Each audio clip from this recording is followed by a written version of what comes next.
and welcome to Fight News Now. I'm John Pollock, along with John Ramdeen and Robin Black, and we're taking a look back. Bellator was in Italy over the weekend for Bellator 152. They also taped their first kickboxing event, which will air this Friday on Spike. And we also have some fight announcements to discuss. But going back to the card in Italy that we did see in the main event, Patricky Pitbull Freite defeating Kevin Souza, unanimous decision. I don't think it was the explosive kind of fight that people anticipated, especially when Freite is involved in a lightweight fight, but nonetheless gets a victory. But to me, the big takeaway on this show was just that crowd reaction for Alessio Sakara and his win over Brian Rogers. Yeah, the knockout victory, but you have to remember for Pitbull, he was supposed to have Derek Campos. Yeah, and this was a very late change. Exactly. So if you've seen Derek Campos fight, he brings it. It's kill or be killed. So I think that was the fight people were anticipating. Again, I don't know how many people were anticipating this card. It still does not feel like a Scott Coker Bellator card. We know that they're assembling all the talent, but they just don't have that feel. I think one of the biggest potential stars they have is Anastasia. I think you get that submission victory. She looks the part. You put her out to the masses, and I think people are going to tune in. Alessio Sakara, people know his name.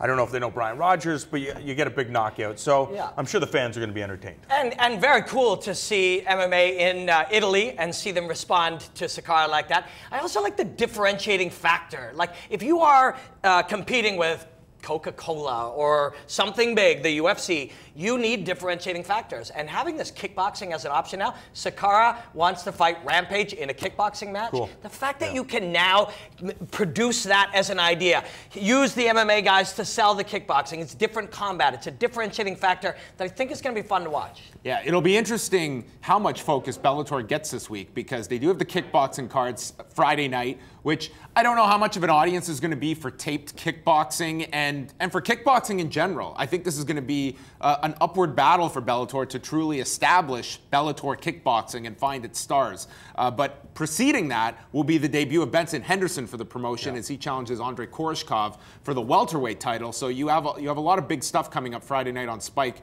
from Bellator. They also announced Sunday night, getting on ESPN, is Bellator president Scott Coker to announce that they will be going to London, England in July. Paul Daly's on the card, I'm sure. The O2 Arena. They have announced Paul Daly and Josh Koscheck in a rematch from UFC 113 in 2010 that Robin and I were at. And as well, headlining that card, a rematch involving Kimbo Slice and James Thompson. And this has received a lot of criticism, and I think a lot of it valid. Kimbo Slice, coming off of that Ken Shamrock fight, he failed his post-fight drug test, but because it's in Texas, it was 90 days, so he technically can fight in July.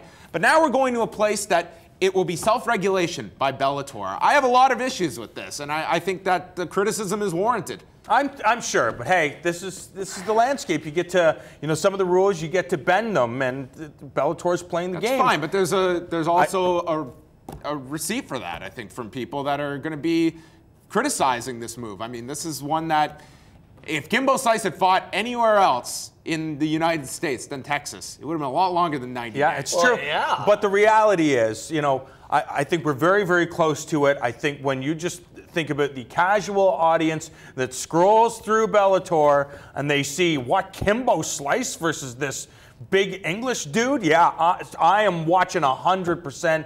Because of that it factor. 6.5 million people watched that first fight in 2008. When Elite XC went to CBS, that was the fight they wanted. And hey, I'm not disputing that this will probably do incredible numbers on Spike, but I think that Bellator is also putting, we just got through what went down in Houston. Yeah. There was a near death on that particular show, and I think it stained a lot of people to Bellator. They understand what they're doing, but they're in a hole. That comes with a lot of criticism. Yes, they're in a hole, and the reason is, we all know that the UFC has 80 or 90% of the talent, so we can't try to attract this audience with what we have. How many people are tuning in to see Derek Campos? Not a lot of people. So what you have to do is you have to create interest by having these freak show fights, these attractions, and try, when you get the audience there, you get the paying audience to pay for tickets. Obviously, you're on a big network, so you slowly build up your product. You try to entice the talent from the opposition. Word is they made Rory McDonald a huge offer. Ben Henderson got a huge offer. The goal is try to get some of the legitimate talent and eventually phase these freak show fights Robin's steaming. I know, he hates it. I'm not okay with this now. Right now in Great Britain, there are people demanding MMA to be stopped. A young man lost his life in Ireland in the last week or two, and people are responding very powerfully to that. The way we minimize that when we play football or boxing or mixed martial arts is regulation. We use regulation. We have a great commission. We have great doctors. We supervise these guys before they cut the weight, after they cut the weight, the day of the fights, after the fight, medical supervision, and high-level regulation. We just lost a young man who lost his life in Ireland, and these guys go and put on this clown show with a guy who just failed a drug test, almost a guy who either had a heart attack or some other 27 things he said he had, but he was in very compromised health. Again, and a guy on there who said, I think we should be allowed to take steroids, self-regulated. This is very bad, and it's very bad. There's nothing good about this. The question needs to be, why isn't Bellator working with a USADA? Why are you not going towards that? You can't give me the discussion that there's many promotions where you can say it's a cost issue. With Bellator, under Viacom, it is not. And I think that you're on national television like you are. You're running major arenas. You are a massive company. You need to be held to these standards. Well, it depends on what Viacom, what their commitment is to Bellator and to combat sports. Do they want to... I would hope health and safety is one of those. Sure, maybe. You can literally just act it out with your friends. You know the conversation has to have happened. So people are sitting around just like this saying, what should we do about drug testing? Let's not do it. Or let's not do it right now. Or I'm not sure we want to do it. There could be any number of reasons. It could be cost. It could be a differentiating factor. Our guys will be big and juiced up. Those guys won't. It's not good. This is bad. The bare minimum of just, night of urine tests. I just think this sport has evolved past that. Everything over the past year involving USADA has shown that is the Stone Ages of drug testing, and that's where everyone needs to be playing catch-up at this point. And I'm sorry, but when you look at DeFeer Harris, Dada 5000, how do you greenlight that guy to get into a cage? And those questions have still not been answered. He was in very compromised, safe physical health after that fight. No matter how he tells that story, he's a storyteller, he's a promoter, so it's hard to say, but he was in jeopardy.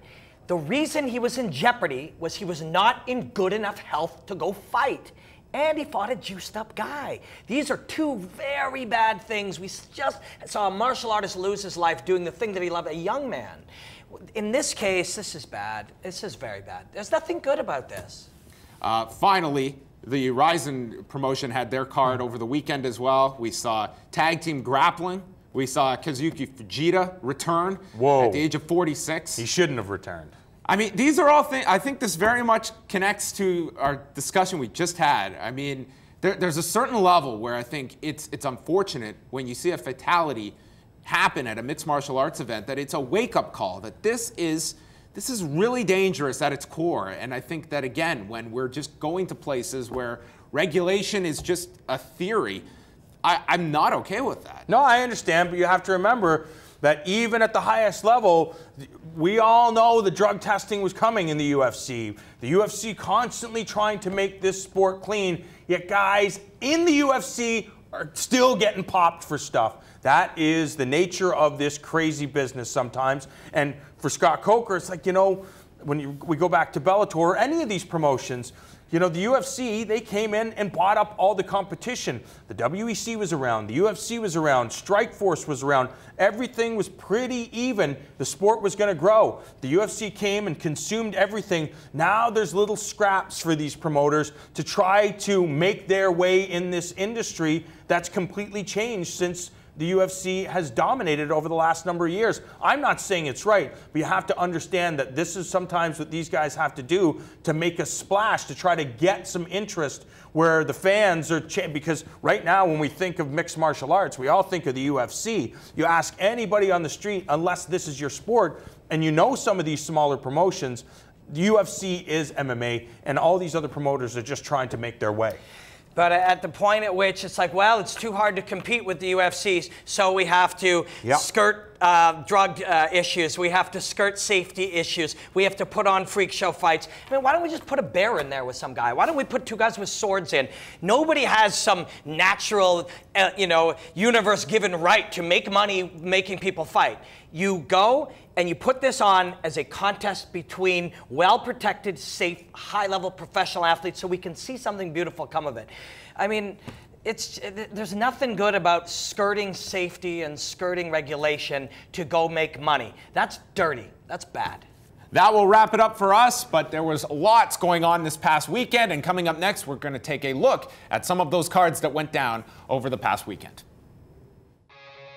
Making their first trip overseas, Bellator MMA held their 152nd installment Saturday, all the way from Torino, Italy. The main event pitted 2-time lightweight tournament finalist Patricky Pitbull against former UFC talent Kevin Souza.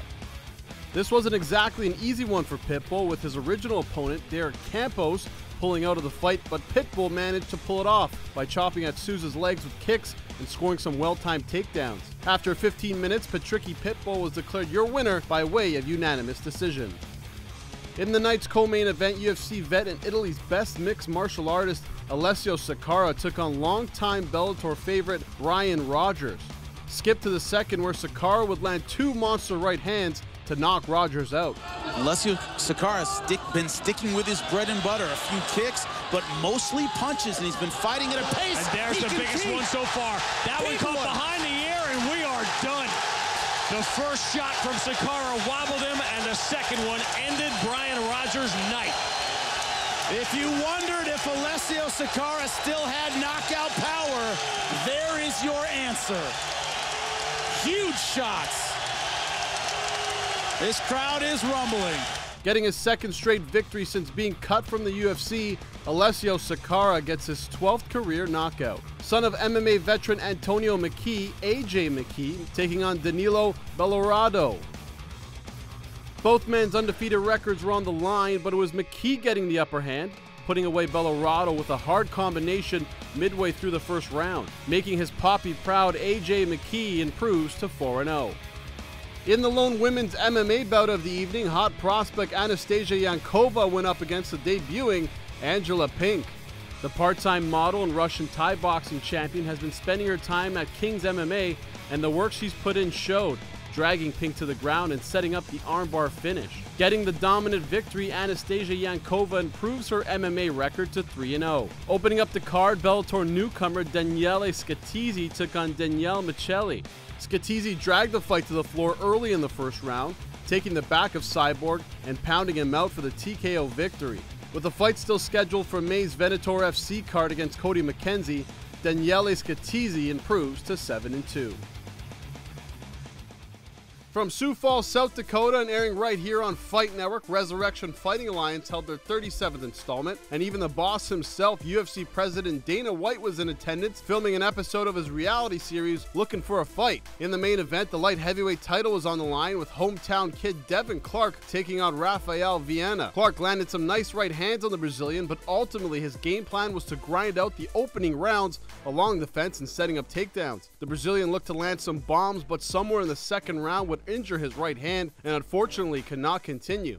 With that, South Dakota's own Devin Clark picks up the TKO victory, improving to 6-0. For the vacant RFA bantamweight strap, Leandro Higo took on Joey Miola. Miola appeared the stronger of the two men, scoring with a big takedown and fending off submission attempts, possibly knocking Higo out with a slam momentarily. Pitbull didn't waver, however, taking the back of Miola and setting up the very tight rear naked choke. Putting his opponent to sleep, Leandro Higo claims a bantamweight title and improves to 16-2. In a quick finish, Joseph Gigliotti got the victory over the very tough John Poppy. Gigliotti dropped Poppy with a big right hand in the opening seconds of the fight, finishing him off with a guillotine. Oh, the big kibosh from Joe Gigliotti! What's the second chance on Poppy? He's got 3 first-round finishes so far in his career. There's number 4! He's done it again! Jumping Joe Gigliotti! Taps out Poppy in the first! In the welterweight division, Logan Storley took on Cody Lincoln. Storley caught him with a monster right hand early in the second round. 10-9 obviously for Storley. Oh, the big kibosh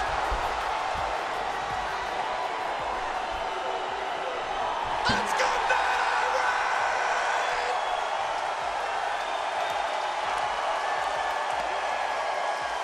Look at this right hand knockdown. Loads up the weight right on the eye.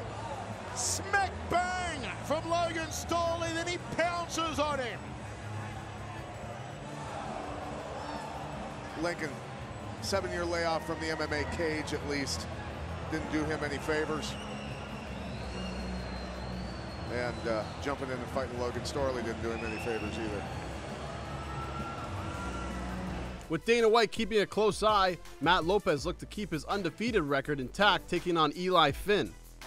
Finn shot on the wrestling standout, but soon after Lopez got on top and looked to land strikes to put Finn away. Busting the nose of his opponent, Lopez improves to 8-0. Opening up the card, Glory veteran and brother of UFC vet Chris Camozzi, Brian Camozzi took on Ken Glenn. Although he did better than most anticipated, Glenn was simply outsized in this one, with Camozzi landing a devastating knee in the third round to knock his opponent out. Fakes the leg, throws it and catches it.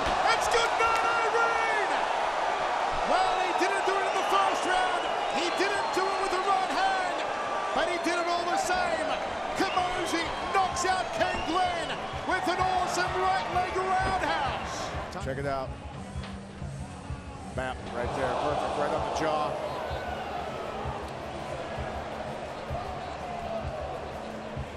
Ken Glenn, very tough guy, but dealing with somebody this tall, who's got quick release on their legs, your head's in jeopardy. With the victory, Brian Camozzi gets the 6th win of his MMA career, all by finish.